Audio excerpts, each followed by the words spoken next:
In this session, we will discuss the concept of qubit.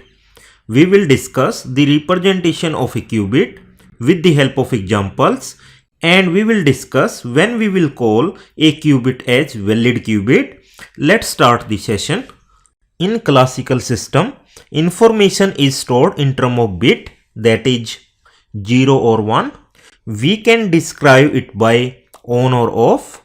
In quantum system, information is stored in terms of quantum bit, that is known as qubit. Two states of a qubit are represented by 0 or 1. Here, this notation is known as Ket notation.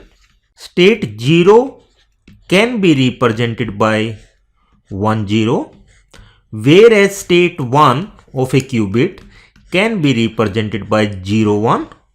Ket represents a d-dimensional column vector in complex vector space. Qubit can be described in two-dimensional system. For example, psi can be alpha 0 plus beta 1. It can be represented by alpha beta, where alpha and beta are complex number and alpha square plus beta square is 1. For example, 0 state can be described by 1 0 plus 0 1, that is 1 0, and alpha is 1, beta is 0, so alpha square plus beta square is 1. Similarly, 1 can be described by 0 0 1 1, and it can be represented by 0 1, and it is again satisfying the condition of alpha square plus beta square is 1. Now consider another example. Suppose psi 2 is cos theta, Ket notation in 0 state, plus sin theta, Ket notation in 1 state. So this is a valid qubit, as cos square theta plus sin square theta is 1. Consider another example of a qubit psi 3 that can be described by 1 by square root of 2 in 0 state plus 1 by square root of 2 in 1 state. It can be represented by 1 by square root 2, 1 by square root 2, and it is a valid qubit as 1 by 2 square plus 1 by 2 square is 1. It is also denoted by plus notation.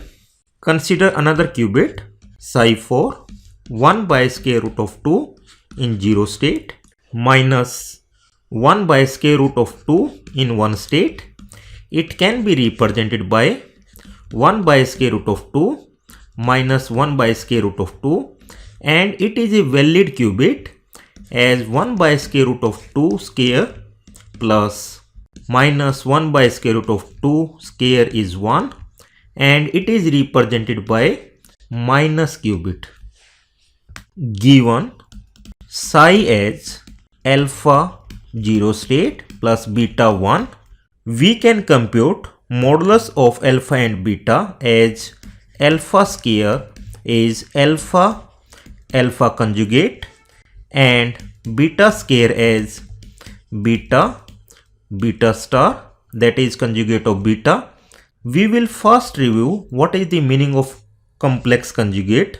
Given alpha as a plus iota b, then complex conjugate of alpha is a minus iota b, and alpha square is alpha conjugate, that is a plus iota b into a minus iota b, which will be equal to a square plus iota ba minus iota ba minus iota square b square.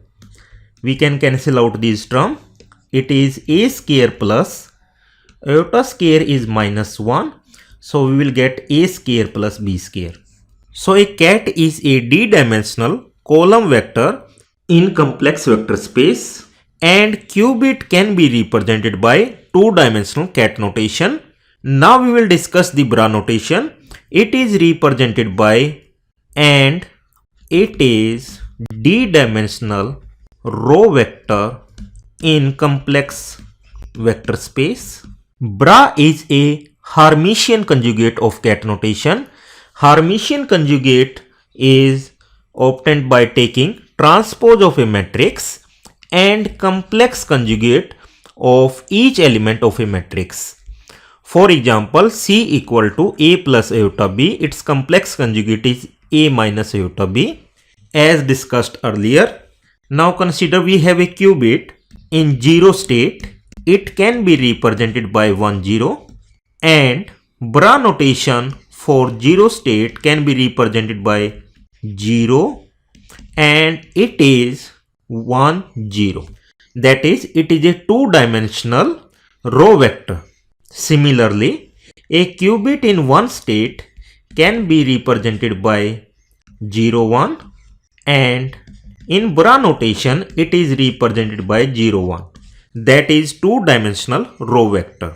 In this session, we had discussed the concept of qubit and its representation in terms of ket and bra notation. In the next session, we will discuss the concept of multiple qubit. These are the references. Thanks for watching this session.